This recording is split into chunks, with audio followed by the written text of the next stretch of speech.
Well, I'm on. Hi. So we're going to talk a little about uh, your life in Ohio and Wisconsin and some pictures to go along with it. Okay, Alex had a whole portfolio of pictures. Most of them were taken by my mother. Um, the first one I picked is, do you want me to show it? Yeah.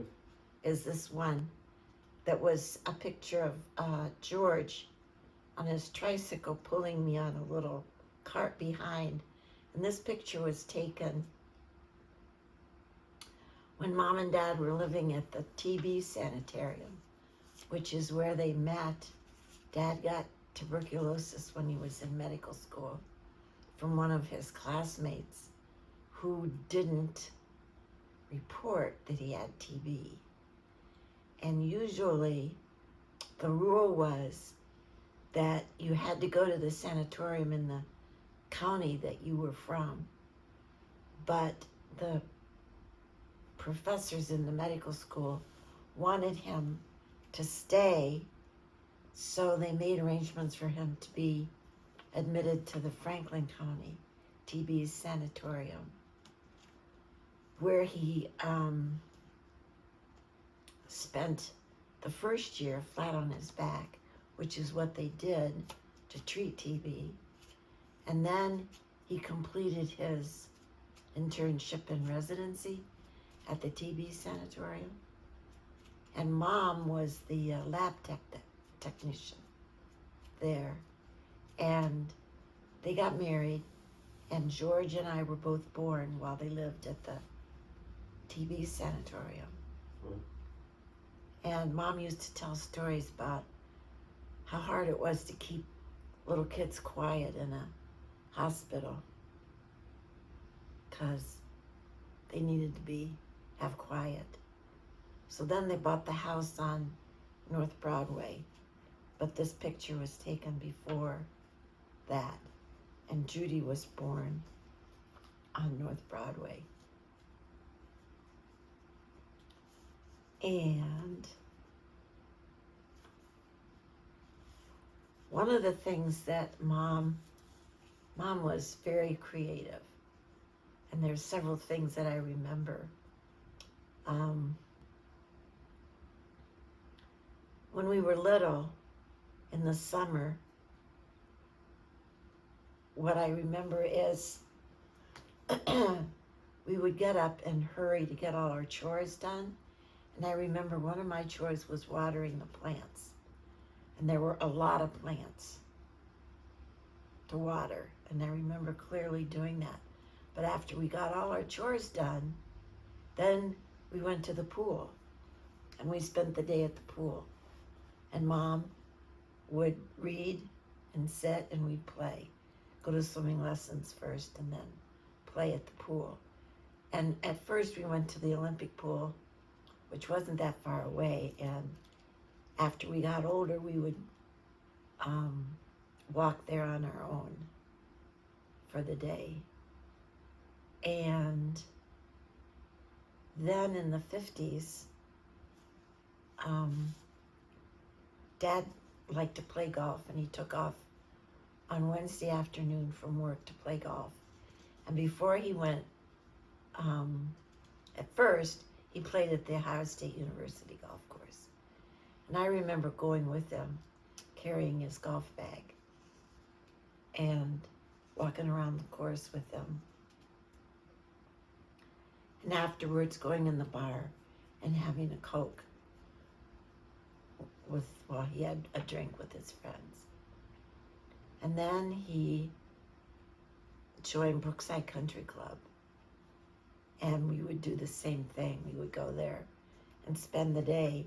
And this picture is Wanda in the baby pool with her inner tube. And we spent a lot of time. That started when I was probably 11 or 12. And we took swimming lessons there. And one time we were trying to pass a course where you had to swim laps in order to get your badge or whatever it was. And the teacher got really excited and he was walking up and down the edge of the pool. Judy and I were both swimming laps. And he started walking up and down as we were swimming. And Judy was a natural breaststroker. She was really very, very good at it. And so he talked her into joining the swim team. And that was the beginning of her competing as a swimmer. And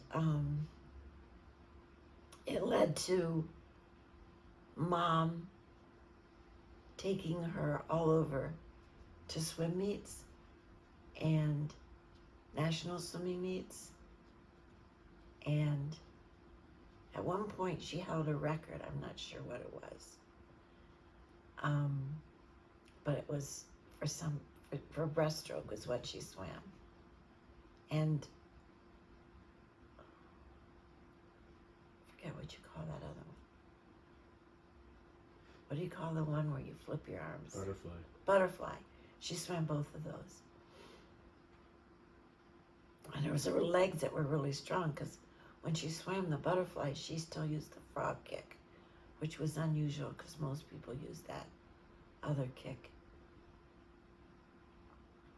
But it resulted in her getting a scholarship to the University of Miami to swim because she was such a good swimmer.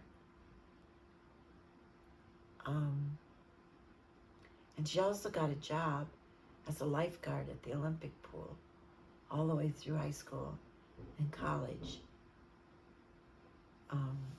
as a swimmer. But Mom, I remember one of the things, she was always creative. There was the North Broadway house had this unusual room in the basement. You had to step up pretty high to get in, and it was totally underground.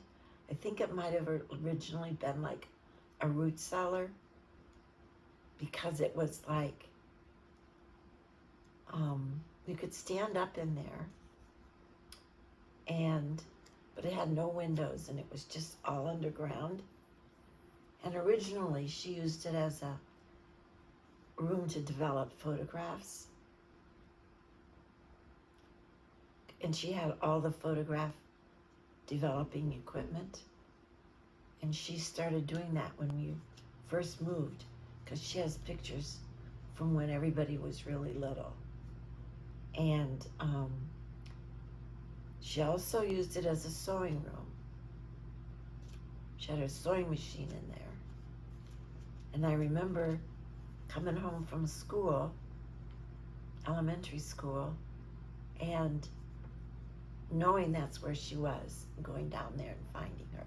We used to walk home at lunch. We had an hour for lunch in elementary school. And we would walk home and have lunch and then walk back to school. I had time to do that. But she taught me to sew.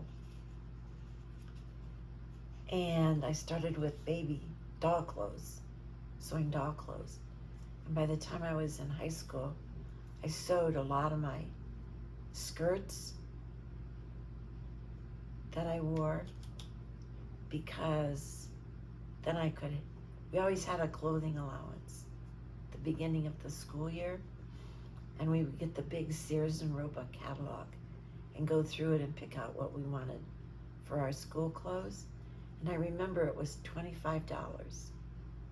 That was one year that had to have been our allowance. And I could buy sweaters and tops and stuff, and then I would buy fabric and make skirts. So I'd have more clothes when I was in high school.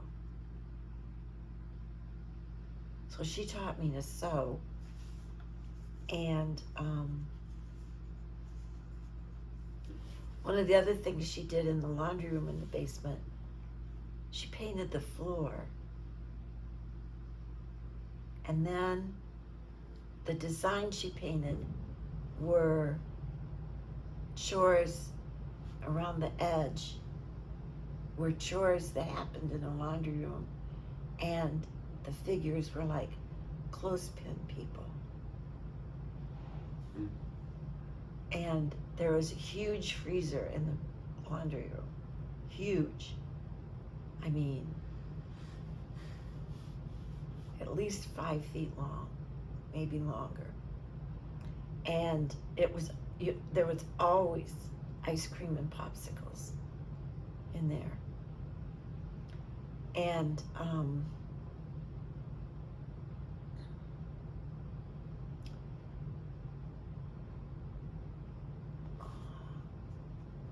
let's see. One of the things that she did, this picture I picked because it's Alex and Blake, and what they have on is some overalls that I sewed, but it reminded me that Mom had taught me how to sew. And when before Alex was born and before Mary was born, I sewed all their clothes until we moved to Rice Lake. I had a really nice place to sew at the farm. And yeah, I sewed all their clothes. This picture of me sitting in the basement, Mom was always making us sit and pose for pictures. This is an example of that, where she would have us sitting and posing and taking pictures. And the other reason is where I'm sitting is in the basement. And I never really thought about my dad as being a person who was handy with his hands.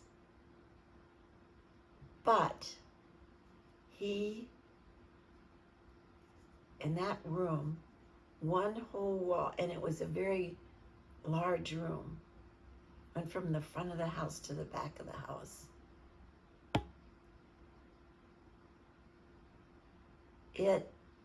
He built cabinets, and there were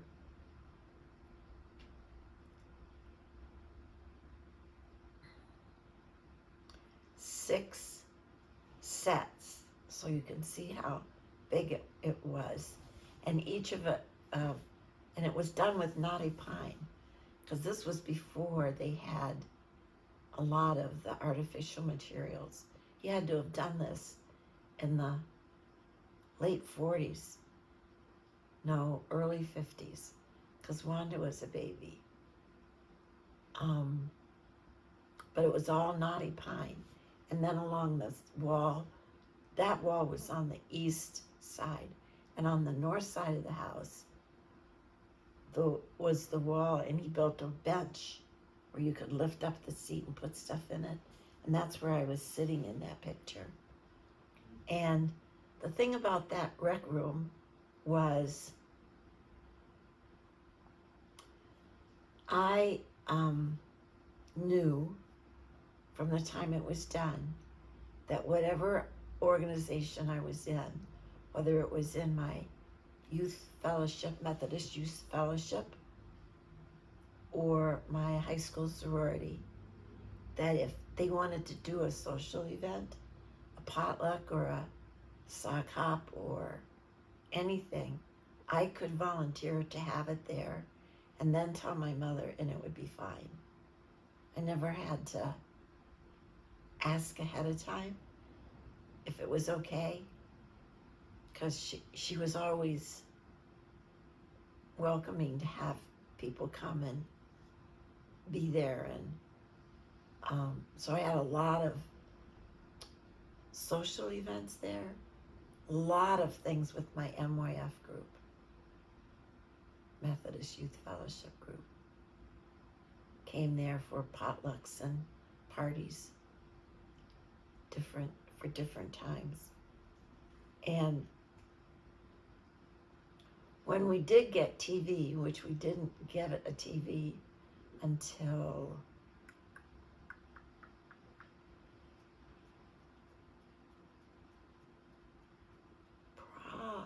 probably the mid-50s. The TV was in the basement. And I remember sitting down there. I used to watch wrestling on TV on the Saturday morning. And I would sit down there and watch TV, watch the wrestling on TV. I don't know why I liked watching that. But the Lone Ranger and different shows down there.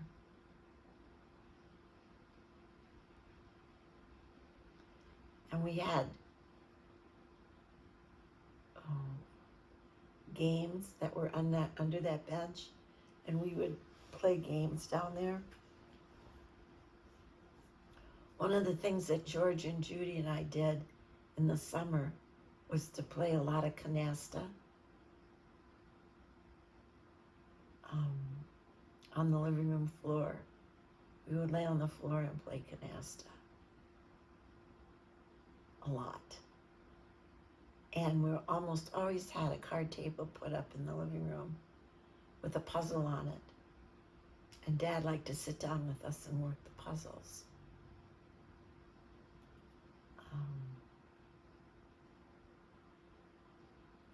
One of the other creative things that Mom did was, I remember she belonged to a lot of women's groups. And I don't remember the name of the one. Rhonda would know. But I remember that Dad and went down to Sardinia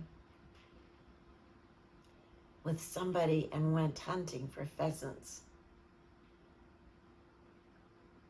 And came back, and Mom and these other women were taking the feathers from the pheasants and making hats.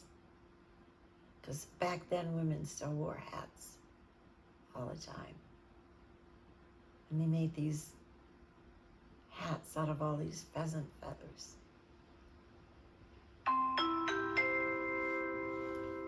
Text message. Okay, this picture I picked of my dad because I remember, one of the things I remember about my dad is that he used to go on house calls at night after work. And it was always fun to go with him. I used to ride in the car with him. And this was before there were any freeways. And again, I was probably not into junior high school yet. And there were no freeways. And he would go from the north end to the south end of Columbus and make his house call. And I would wait in the car while he went in. And usually what he was doing, his patients had what they called, usually what he was going for was they had what they called emphysema then, but now they call it COPD. It's the same thing. Their lungs would fill up with fluid and make it hard for them to breathe. And what he was going there for was to put in a needle and draw out fluid and make it easier for them to breathe. And then on the way home, he would go wherever we told him. If we said turn, he would turn.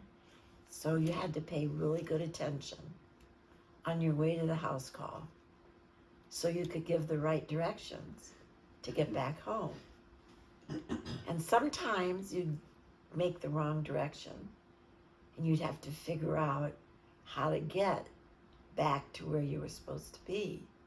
He always, of course, knew where he was. But that was really a good, probably one of the reasons I liked going, because that was a really good way for me to learn, and why I still do directions by sight where that filling station is or that yellow house is, you turn, rather than by street names, because I was not focused on the street signs. I was focused on where, the visual part of it. But that was really a good game that we played. That get yourself back to where you were. And it was not easy because there were a lot of turns usually to get where we were going. This picture is Dad at the farm on our horse. When we got to the farm, there was a neighbor. He's still there, Bob Haasman. Robert Haas mixed his name up with our neighbor in Rice Lake. He had horses. He still does, I think. And Yep. also up the other direction was Richard Appleby, and his son had a horse.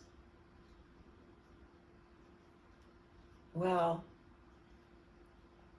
first horse we bought was that horse from Appleby, and later we bought Bonnie, that white horse, from Robert Haas. And then he had a stallion, and we bred our two mares to that stallion at different times. And from that first horse, what was her name? I can't remember her name.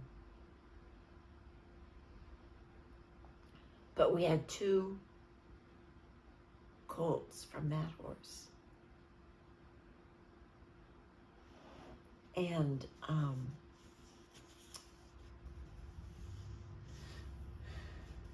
one of the stories about that is that Al decided that he was going to break the first one, Scotch. He was going to get on him. And my job was there was a rope attached to the halter under the horse's chin, and I was supposed to hold the head down so he couldn't buck him off. So I had the rope in my left hand and under his chin with my right arm. And the rope went across my arm. And of course, the horse tried to buck, and the rope came down on my arm and broke my arm here. And it was a kind of a confusion because Al didn't know my arm was broken, and he was a little upset because he was on this horse and I wasn't holding it down.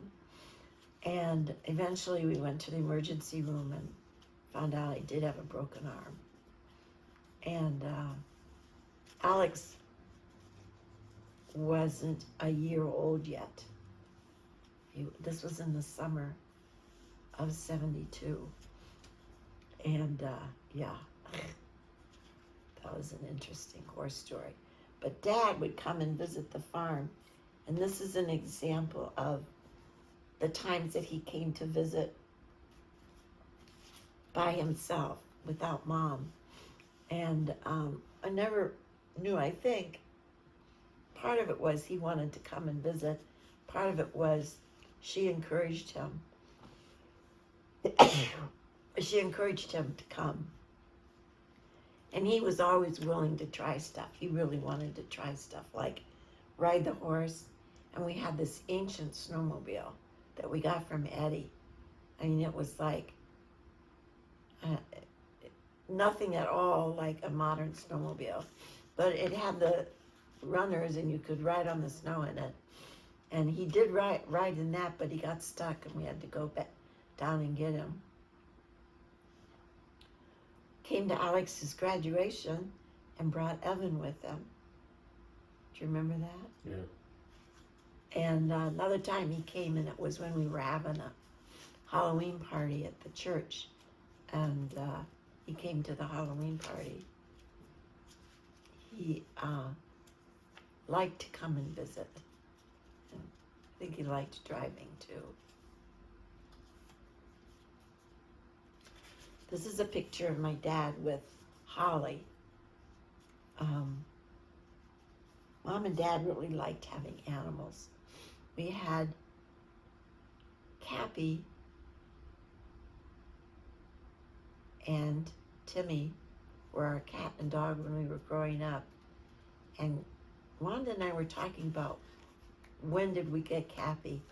And there's one picture that Alex has where we had to have gotten him when I was not even a year old, because the picture of me, I'm very small. So I think probably in 44, 43, 44 we got him, which means that we got him before we left the sanatorium. And they were both, he was a Boston Terrier. He was really a good dog. He was very protective of us when we were little. He would stay by us and make sure that we were okay. And Timmy, our black and white cat, was, of course, back in that day and age, you didn't have fences and the cats and the dogs just went out and came back. And they roamed in the neighborhood, and it wasn't too many dogs and too many cats. And everybody, if they had a dog or a cat, they didn't leash them up or keep them inside. And Timmy would get into fights. Like one time he got into a fight with a possum. And it was kind of, he had some injuries from that. In that house, there was a clothes chute that went from the second floor down to the basement laundry room. I don't know how he did it, but he used to climb up that clothes chute. The cat did. I'm not sure how he did that. But they were really good companions. And then Mom got, after Cappy and Timmy were gone, she got a Chihuahua named Demi. And I didn't ever get attached to that dog. I didn't like that dog very much. And then she got Holly. That was the last dog they had. And Holly was really good for Dad, because by that time he was older and he wasn't working, and it was really a good companion. But he really enjoyed having the dogs. This picture is of Dad with Blake and Alex. And I picked that one because we used to always come to Columbus for holidays, Thanksgiving and Christmas. Not so much Christmas after the kids got a little bit bigger. By that time, we stayed at the farm or in Rice Lake, and but always pretty much at Thanksgiving everybody would end up in Columbus with the whole family there.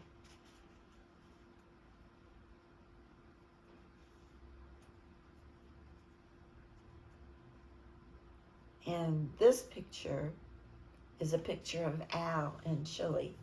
And I picked that one because when he was in the Peace Corps in Chile, I took the month of December off of school and made all the arrangements and At the time, I had a student teacher, and she was very capable, so she took over for the month I was gone. And I went to Chile to visit Al, and we pretty much went all over. Santiago is in the middle of Chile. We took a train to the very southern tip of land. There's islands after that that go to the very tip of South America. But we just went to the Punta Arena, which was the very end of the land part, on this train that was like a train you would see in an old Western.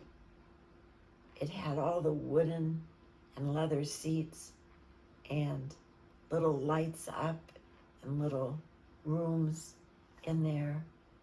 And it was an old train, but it was really in good shape and comfortable to ride. And another trip we took was from Santiago to Argentina across the mountains. And one of the places that we stayed was where Al had been earlier, and this picture was taken when he was there earlier. At this hot springs. And then what you were doing was riding in a bus. And then we got to this huge lake, and you had to take a boat across the lake to the other side and stay overnight. And then the next day, take another bus further, and then you ended up in this ski resort town in Argentina. And then we flew back to Santiago. So that was really an interesting trip in Chile. And that's the end of the pictures. Oh, great. You want to take a break and then I'll maybe ask a quick question, talk about Sure. some other stuff? All right, great.